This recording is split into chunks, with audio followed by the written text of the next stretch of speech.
1,20,000 টাকা সোনার দাম হয়ে গেছে। সোনার নেকলেস বানানোর আর ক্ষমতা নেই বন্ধুরা, যা দাম বাড়ছে। এখানে আমার বর গাড়ি গাড়ি বার করছে, আমরা বড় বড় দেখে কাটি কুচুগুলো দোলো।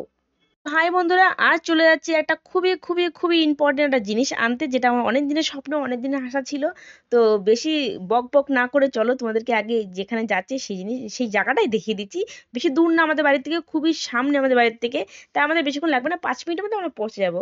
তা আজকে আমি ঘরের থেকে ভিডিও বানাতে পারিনি, ঠিক আছে, আজকে আমি রাস্তা থেকে ভিডিও বানাচ্ছি, একটু লেট হয়ে গেছিলো, তাই ছেলেকে টিউশন দিয়ে তারপরে আমরা যাচ্ছিলাম।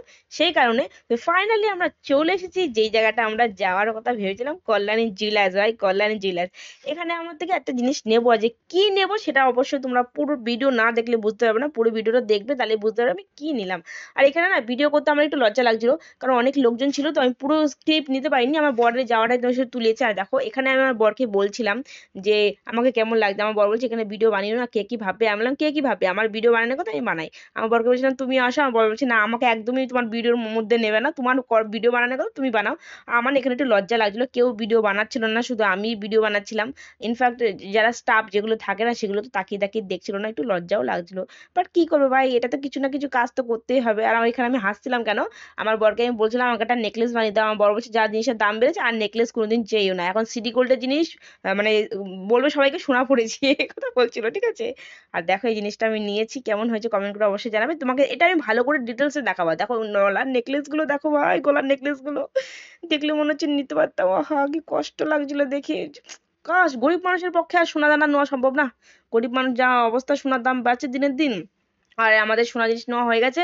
এখানে আমার বর গাড়িটা বের করছে, বললো যে তুমি একটু দাঁড়াও, আমি গাড়িটাকে দাঁড়াতে বলছিল কারণ সে গাড়িটা বের করছিল, তো একটু জাম হয়ে গেছে। আর সোনা জিনিসটা ডিকির মধ্যে রাখলাম, নিচে রাখলে যদি বাচ্চা পড়ে মরে যায়, এই জন্য গাড়ি চালিয়ে আমরা আবার বাজারে যাবো, কিছু জিনিস কেনাকাটা করব।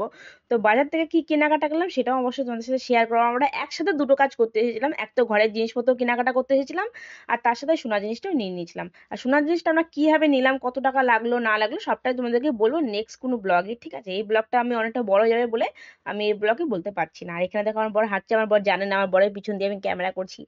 বরকে তো নিতে হবে, যেহেতু বর আমার সাথে গেছে, শুধু শুধু গেলে হবে বলো। তো দেখো এখানে পেঁপে পেঁপে গুলো দেখো এইভাবে ফেলে রাখে, মানে এগুলোর দাম বেশি নেয়, এখন এগুলোকে কিনে নিয়ে আসলে না ঘরে দুদিনও টিকে না, নষ্ট হয়ে যায়, এই জন্য আমি কিনি না। তরমুজ পেঁপে এখানে খুবই সস্তায় পাওয়া যায়, কিন্তু ঘরে নিয়ে আসলে টিকে না, নষ্ট হয়ে যায়, এই জন্য আমি একদমই আনি না। আর আমি দেখো এখানে পিছন দিয়ে হেঁটে হেঁটে যাচ্ছি আর একটু কথা বলার চেষ্টা করছিলাম। আমি এখন সবার সামনে ভিডিও করার একটু একটু করে চেষ্টা করি, একটু মানে নিজেদের বলো না একটু কনফিডেন্স কি বলে ওটাকে, যাই হোক ইংলিশে কিছু বলে ভুলে গেছি, মাপ মাপ করে দাও, তুতলে উতলে যাচ্ছি। যেটা দেখো সেটাই দেখো তোমরা, এখন দেখো কলাগুলো দেখো কত বড় বড় কলা, দাম খুবই কম, 80 টাকা কিলো। আর আমাদের নর্মালি দোকান থেকে নিতে গেলে 120 টাকা 130 টাকা কিলো নেয়। আমি মনে করি বাজার থেকে আনাই ভালো। এখান থেকে আমি ভুট্টা নিতে গেছিলাম, ভুট্টারও যা দাম বলছিল 50 টাকায় দুটো। আমি বলছি, থাক ভুট্টা আমি বাড়ির দিকে 16 টাকা দিয়ে কিনে খাবো, তোমার দরকার নেই 50 টাকা দুটো ভুট্টা। আর এখানে বারবার আমি আমার চুলটা একটু ঠিক করছিলাম, আমার একটু কুকড়ো কুকড়ো চুল, তো বারবার সে চোখের সামনে চলে আসে, তাই একটু ঠিকঠাক করে থাকি, নাহলে ভালো লাগবে না দেখতে বলো, তোমরা তো আবার দেখতে ভালো না লাগলে তো দেখতেই চাও না ভিডিও, এত সুন্দর করে ভিডিও করি তাও দেখতে চাও না। আর এখানে দেখো আমার বর সবজি নিচ্ছে, সবজি বলতে এই গাটি কচুগুলো নিচ্ছে, আমার বরকে আমি বললাম বড় বড় দেখে গাটি কচু না। আর এখানে আমার ছেলের জন্য আমরা নিচ্ছি মিষ্টি, মিষ্টি মিষ্টি কিন্তু আমিও খুব ভালোবাসি, আমার তো ভীষণ ভীষণ ভালো লাগে মিষ্টি খেতে। আর মিষ্টির যা দাম ভাই, 6 পিস মিষ্টির দাম 150 টাকা নিয়েছে, জানো তোমরা জানো কি, এটা আমাদের কলকাতা অনেক সস্তায় পাওয়া যায়, আমাদের কলকাতার 150 টাকায় মনে হয় 10 পিস মতো মিষ্টি চলে আসবে, এখানে মাত্র 6 পিস। তো ফাইনালি আমি বাড়ি চলে এসেছি। তো আজকের ভিডিওটা তোমাদের কেমন লাগলো কমেন্ট করে অবশ্যই জানাবে, খুব গরম লাগছে আমার।